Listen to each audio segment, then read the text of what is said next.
Il paraît que les satellites et l'ISS n'existent pas, alors on va vérifier ça tout de suite.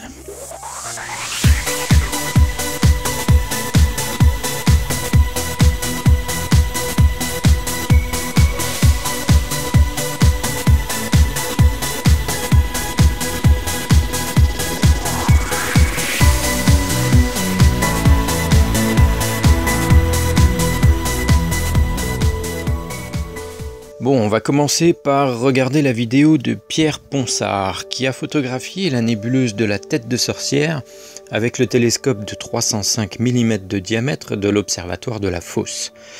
Et il a eu la surprise de voir 111 satellites sur une durée de 5 h et 33 minutes.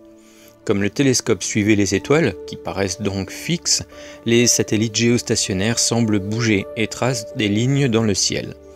Chaque ligne que vous voyez défiler correspond à un satellite. Il a pu voir ainsi jusqu'à 7 satellites dans une durée de 3 minutes.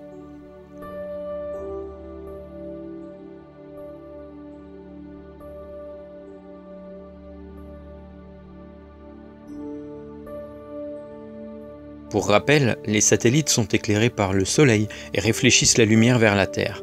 Les satellites géostationnaires se trouvent environ à 36 000 km d'altitude et se trouvent toujours au-dessus d'un même point sur Terre. On continue avec une vidéo de Thierry Legault, sur laquelle on va voir passer dans le ciel le satellite Gravity Probe B en haut à gauche, Globalstar 66 à droite et en bas un débris de la fusée Ariane. On voit très bien les points blancs bouger dans des directions différentes.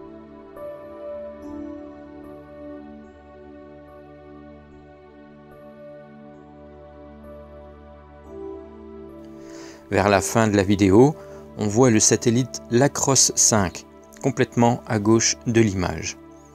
Ces deux vidéos sont des vidéos amateurs et donc non truquées par la NASA ou toute autre agence spatiale.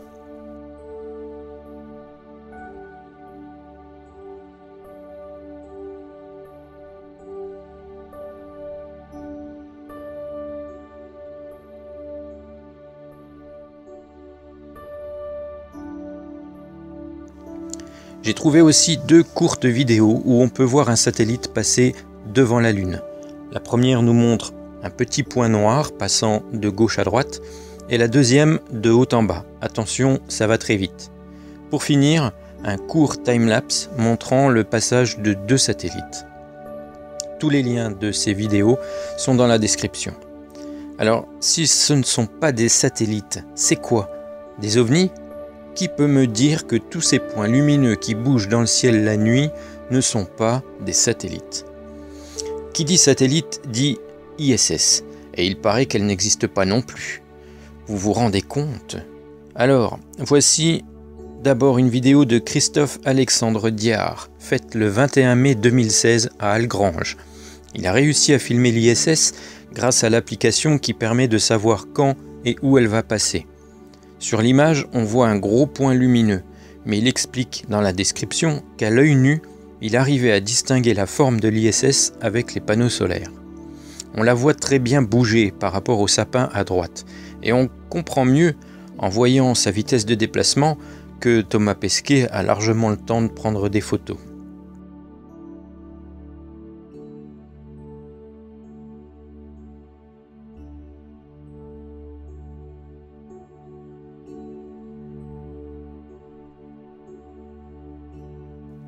Autre vidéo de Francis Michel de Bruxelles, faite le 8 juin 2016.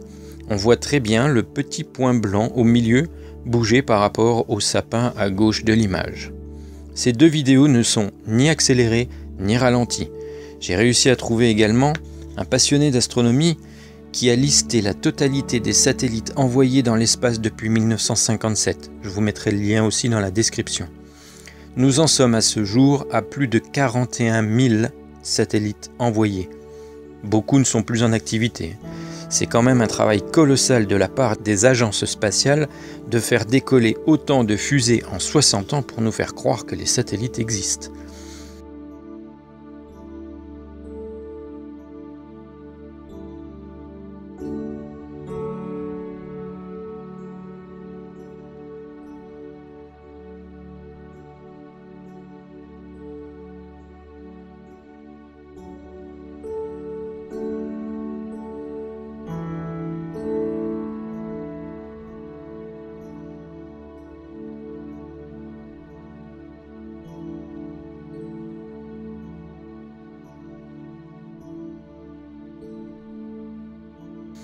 Troisième vidéo de l'ISS, faite à Orlando, en Floride, par You'd Say OMG. C'est un pseudo, le 26 août 2016. Il a pris des photos avec un temps d'exposition de 6 secondes et il a utilisé d'autres appareils pour zoomer et voir l'ISS en détail, dont un appareil de 500 mm puis un télescope de 2000 mm avec lequel on voit très bien les panneaux solaires. Et pour finir de nouveau le 500 mm. Je ne vois pas comment on peut faire ça en image de synthèse. C'est compliqué quand même.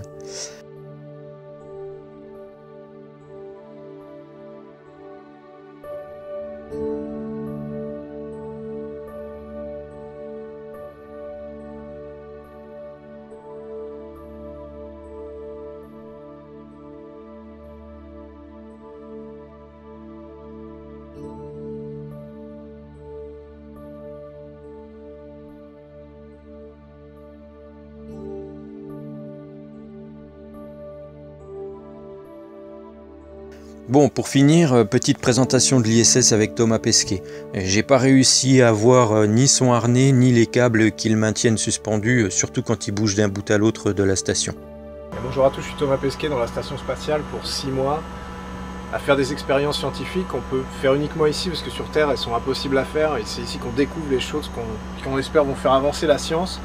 Et voilà, le reste du temps on entretient la station, on la répare, parfois on sort avec nos scaphandres et puis le dimanche quand on a le temps on prend des photos que j'aime bien partager sur Instagram. Donc voilà, 6 mois d'une aventure super cool, j'espère que ça vous intéresse et que vous aurez à cœur de suivre tout ça.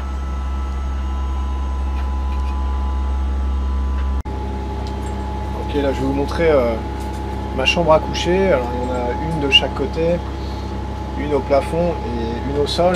Moi la mienne c'est celle du sol. Je vous montre, c'est pas très grand, c'est de la taille d'une cabine téléphonique. Même si les plus jeunes n'auront jamais vu de cabine téléphonique. Voilà. C'est ici que je passe mes nuits accroché au mur. Super confortable de dormir en apesanteur.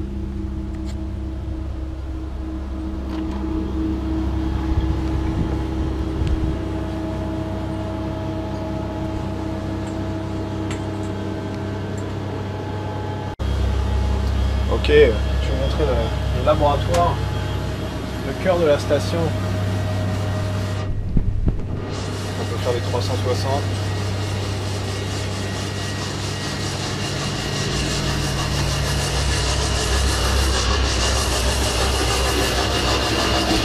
Ici on a Sergueï qui s'entraîne à la course à pied. Et à droite, on a Shane et Peggy qui travaillent sur les scaphandres. On va pas les déranger.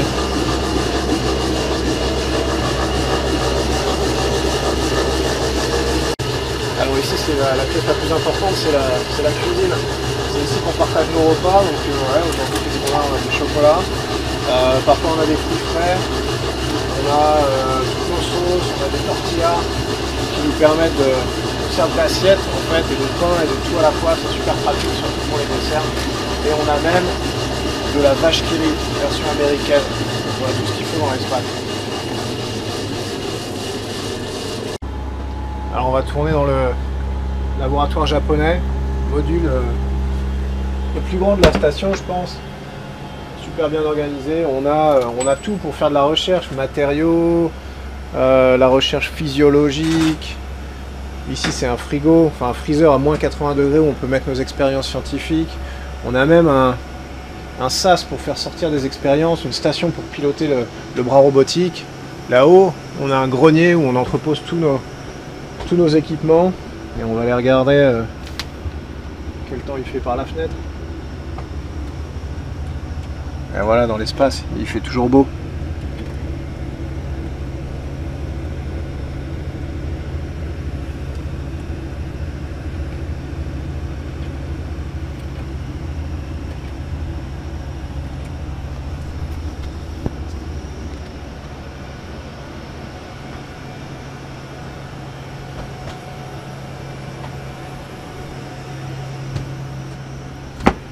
Et ici, c'est là que j'entrepose mon saxophone quand ça m'arrive d'en jouer le dimanche. Bien tranquillement, pour pas déranger mes collègues.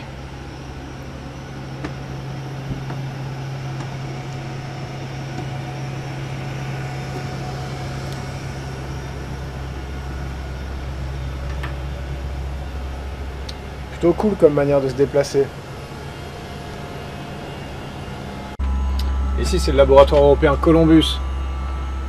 C'est là que je réalise la plupart de mes expériences pour l'Agence spatiale européenne. On a des scaphandres entreposés pour l'instant parce qu'on est en pleine période de sortie extravéhiculaire. J'ai mon drapeau là-bas au bout. C'est ici qu'on fait les prises de sang et les analyses sur nous-mêmes. Sciences des matériaux, encore une fois, physique des fluides. Une serre pour faire pousser des plantes en microgravité.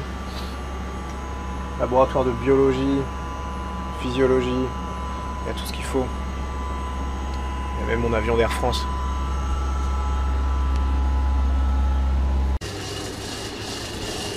Alors, on va passer au-dessus de Sergueï.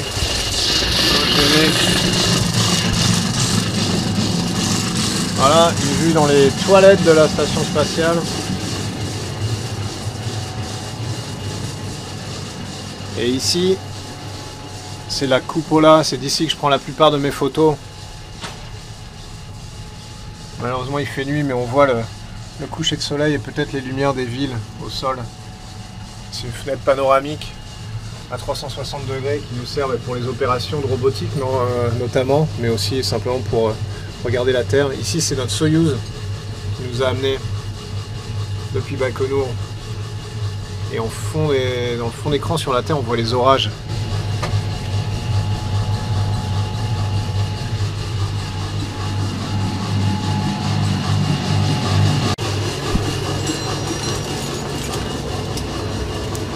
Shane et Peggy qui travaillent sur les scaphandres. Don't want to disturb, I'm just taking a few shots. Looking good.